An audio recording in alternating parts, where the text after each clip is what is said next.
Hi ನಮಸ್ಕಾರ ಸ್ನೇಹಿತರೆ, ನನ್ನ ಹೆಸರು ಗಗನ್. ನಾನು IT ಕಂಪನಿಯಲ್ಲಿ ಉದ್ಯೋಗಿ. ನನಗೆ ಈಗಷ್ಟೇ ಮದುವೆ ಆಗಿದೆ. ನನ್ನ ಹೆಂಡತಿಯನ್ನು ಕೆಲಸಕ್ಕೆ ಹೋಗ್ತಾರೆ. ಇಬ್ಬರು ಒಂದೇ ಕಂಪನಿಯಲ್ಲಿ ಕೆಲಸ ಮಾಡುತ್ತೇವೆ. ನಮ್ಮಿಬ್ಬರಿಗೂ ಆಫೀಸ್ನಲ್ಲಿ ಇಬ್ಬರು ಸ್ನೇಹಿತರಾಗ್ತಾರೆ. ಅವರಿಬ್ಬರೂ ಗಂಡ ಹೆಂಡತಿ. ಆದರೆ ನಾವಿಬ್ಬರು ಬೇರೆ ಬೇರೆ ಟೀಮ್ನಲ್ಲಿ ಇದ್ದೀವಿ. ನಾವು 4 ಜನ ಒಳ್ಳೆಯ ಸ್ನೇಹಿತರಾದೆವು. ಯಾಕಂದರೆ ನಾವಿಬ್ಬರು ವಾಸವಾಗಿರೋದು ಒಂದೇ ಅಪಾರ್ಟ್ಮೆಂಟ್ನಲ್ಲಿ. ಅದಕ್ಕೆ ದಿನ ಬೆಳಗಾದರೆ ನಾವು ಸಿಗ್ತೀವಿ ಮತ್ತು ವರ್ಕ್ ಫ್ರಮ್ ಹೋಮ್ ಇದ್ದಾಗ ನಾವು ಒಂದೇ ಕಡೆ ಕೆಲಸ ಮಾಡ್ತೇವೆ. ನನ್ನ ಸ್ನೇಹಿತೆಯ ಹೆಸರು ರಮ್ಯಾ. ಆಕೆ ನೋಡುವುದಕ್ಕೆ ಸುಂದರವಾಗಿದ್ದಾಳೆ ಮತ್ತು ಹೀರೋಯಿನ್. ನನಗೆ ಮದುವೆಯಾಗಿ ಹೆಂಡತಿ ಇದ್ದರೂ ನನಗೆ ಆಕೆಯನ್ನು ಮೆಚ್ಚಿಸುವ ಆಸೆ.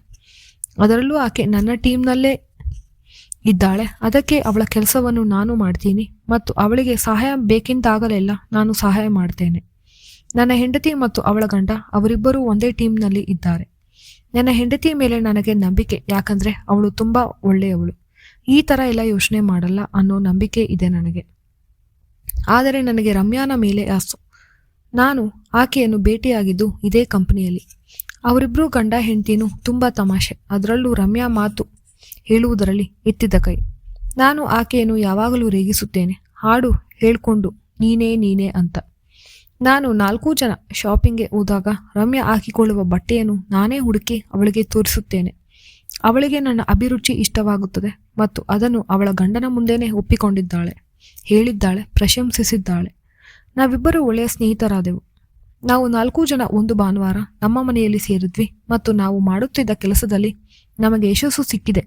ಯಾಕಂದರೆ ನಮ್ಮ ಪ್ರಾಜೆಕ್ಟ್ ಕಂಪ್ಲೀಟ್ ಆಗಿದೆ ಮತ್ತು ನಮಗೆ ಇದರಿಂದ ನಮ್ಮ ಕೆಲಸದಲ್ಲಿ ದೊಡ್ಡ ಪ್ರಶಂಸೆ ಸಿಕ್ಕಿದೆ. ಇದನ್ನು ನಾವು ಸಂಭ್ರಮಿಸಲು ನಮ್ಮ ಮನೆಯಲ್ಲಿ ಸೇರಿದ್ದೇವೆ. ನಾವು ಆಚೆಯಿಂದ ಆರ್ಡರ್ ಮಾಡಿದ್ವಿ. ಜೊತೆಗೆ ನಾವು ಸ್ವಲ್ಪ ಡ್ರಿಂಕ್ಸ್ ಅನ್ನು ತಗೊಂಡಿದ್ವಿ. 4 ಜನ ಗುಂಪಿನಲ್ಲಿ ಕೂತ್ಕೊಂಡ್ವಿ. ಮಾತಾಡುತ್ತಾ ಬೋರಾಗಿದೆ, ಏನಾದರೂ ಆಟ ಆಡೋಣ ಅಂತ ಅನ್ಕೊಂಡ್ವಿ. ಸರಿ, ಟ್ರೂತ್ ಆರ್ ಡೇರ್ ಅಂತ ರಮ್ಯಾನೇ ಅಂದ್ಲು. ಸರಿ, ಎಲ್ಲರೂ ಪ್ರಶ್ನೆ ಮಾಡೋಣ ಅಂತ ಅನ್ಕೊಂಡ್ವಿ. ಒಬ್ಬರಿಗೊಬ್ಬರು ಮೊದಲು ರಮ್ಯಾಳ ಗಂಡ ನನ್ನ ಹೆಂಡತಿನ ಪ್ರಶ್ನೆ ಕೇಳಿದ, ನಿಮಗೆ ಇಷ್ಟವಾಗೋದು ಏನು ಅಂತ. ನನ್ನ ಹೆಂಡತಿ ನನಗೆ ಕೆಲಸ ಮಾಡೋದು ಇಷ್ಟ ಅಂತ ಅಂದ್ಲು. ಹೀಗೆ ಒಬ್ಬರ ಸರದಿ ಬಂದಿತು. ನನ್ನ ಸರದಿ ಬಂದಾಗ ನಾನು ರಮ್ಯಾಳ ಹತ್ತಿರ ಕೇಳಿದೆ, ನೀನು ನಿಜ ಹೇಳಬೇಕು, ನಿನಗೇನಾದರೂ ನಾನು ನಿಮ್ಮ ಗಂಡನ ಸ್ಥಾನದಲ್ಲಿ ಇದ್ದರೆ ನೀವು ಏನು ಮಾಡುತ್ತಿದ್ದೀರಿ ಅಂತ. ರಮ್ಯಾ ಅದಕ್ಕೆ ಹಿಂದೂ ಮುಂದೆ ಯೋಚನೆ ಮಾಡದೆ, ನಿಮ್ಮನ್ನೇ ಮದುವೆ ಆಗಿರುತ್ತಿದ್ದೆ ಮತ್ತು ನಿಮಗೆ ಸ್ವರ್ಗವನ್ನು ಪ್ರತಿದಿನ ನೀಡುತ್ತಿದ್ದೆ. ಅದನ್ನು ಕೇಳಿ ಎಲ್ಲರೂ ಜೋರಾಗಿ ನಕ್ಕಿದ್ವಿ. ರಮ್ಯಾ ಈ ಉತ್ತರ ಎಲ್ಲರಿಗೂ ತಮಾಷೆಯಾಗಿ ಕಾಣಿಸಿತು, ಆದರೆ ನನಗೆ ಒಂದು ಅವಕಾಶವಾಗಿ ತೋರಿತು. ಸರಿ, ಊಟವನ್ನು ಮಾಡೋಣ ಅಂತ ಊಟವನ್ನು ಮಾಡಿದ್ವಿ. 4 ಜನ. ರಾತ್ರಿ ಲೇಟಾಗಿತ್ತು ಮತ್ತು ಮಾತನಾಡುತ್ತಾ TV ನೋಡುತ್ತಾ ಎಲ್ಲರೂ ಇಲ್ಲೇ ಮಲಗೋಣ ಅಂತ ಅನ್ಕೊಂಡ್ವಿ. ನಮ್ಮ ಮನೆಯಲ್ಲಿ 4 ಜನ ಮಲಗಿದ್ವಿ. ನಮಗೆ ಒಂದು ರಾತ್ರಿ ನಿದ್ದೆ ಬರಲು ಇಷ್ಟವಿಲ್ಲ. ಯಾಕಂದರೆ ರಮ್ಯಾ ಏನು ಮಾಡುತ್ತಿದ್ದಾಳೆ, ಅವಳ ಜೊತೆ ಸಮಯ ಕಳೆಯಲು ನನಗೆ ಇಷ್ಟ. ರಾತ್ರಿ ನಾನು ರಮ್ಯಾ ಹಾಲಲ್ಲಿ ಕೂತಿರೋದನ್ನ ನೋಡಿದೆ. ಅವಳ ಹತ್ತಿರ ಹೋದೆ. ಅವಳ ರೂಮಿನಲ್ಲಿ ಅವಳ ಗಂಡ ಮಲಗಿದ್ದ. ಯಾಕೆ ನಿದ್ರೆ ಬರಲಿಲ್ವಾ ರಮ್ಯಾ ಅಂದರೆ, ಇಲ್ಲ, ನಿದ್ರೆ ಬರಲಿಲ್ಲ ನನಗೆ. ನಾನು ಆಕೆ ಮಾತನ್ನು ಹೇಳಿದ್ದು, ನೀನು ಹೇಳಿದ್ದು ಸತ್ಯವೇ? ಹೌದು, ನಾನು ಸುಳ್ಳು ಹೇಳಲ್ಲ, ನಿಜಾನೇ ಹೇಳ್ತಿರೋದು. ಮತ್ತೆ ಇವಾಗ ನಾನು ನಿನ್ನ ಗಂಡ ಅಂತ ಅನ್ಕೋ. ನಾನು ಮತ್ತೊಮ್ಮೆ ಟ್ರೂತ್ ಆರ್ ಡೇರ್ ಆಡ್ತಿದ್ದೀವಿ ಅಂತ ತಿಳಿದುಕೋ. ರಮ್ಯಾಳ ಮುಖದಲ್ಲಿ ಆ ಕಿರುನಗೆ ಇದೆ, ಅವಳ ಸಮ್ಮತಿ ಇದೆ. ನಾನು ರೂಮಿನಿಂದ ಒಂದು ದೊಡ್ಡ ಬೆಡ್ಶೀಟನ್ನು ತೆಗೆದುಕೊಂಡು ಹಾಲಿನಲ್ಲಿ ದಿಂಬನ್ನು ಹಾಕಿ ಅಲ್ಲಿ ಮಲಗಲು ವ್ಯವಸ್ಥೆ ಮಾಡಿದೆ.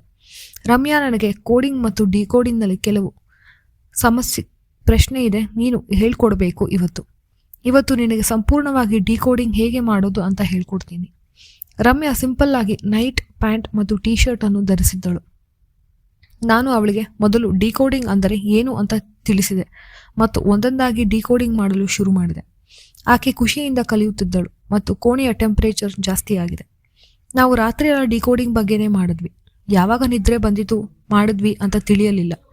ಬೆಳಗ್ಗೆ ಎಚ್ಚರವಾದಾಗ ನಾನು ರಮ್ಯಾಳ ಪಕ್ಕ ಮಲಗಿದೆ ಮತ್ತು ಮನೆ ನಿಶಬ್ದವಾಗಿತ್ತು.